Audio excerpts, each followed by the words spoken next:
What are access modifiers? Access modifiers are keywords in object-oriented programming that control how the data and methods of a class can be accessed from other parts of a program. They help set boundaries on what is visible or hidden, which helps prevent unintended use and protects the integrity of your code. The public modifier.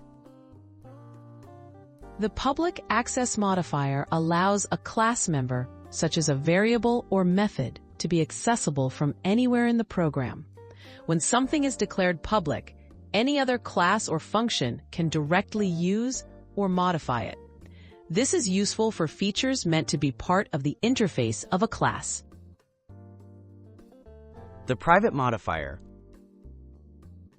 The private access means a class member is only accessible from within the class where it is defined. Other classes, even subclasses, cannot access private members directly. This is useful for hiding internal details and protecting sensitive data from outside interference.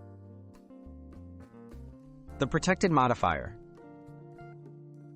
A protected member is accessible within its own class and by subclasses that inherit from it. However, it cannot be accessed from code outside these classes. Protected modifiers are useful for sharing implementation details with child classes while keeping them hidden from the rest of the program. Why access modifiers matter? Access modifiers provide important tools for encapsulation, one of the main principles of object-oriented programming.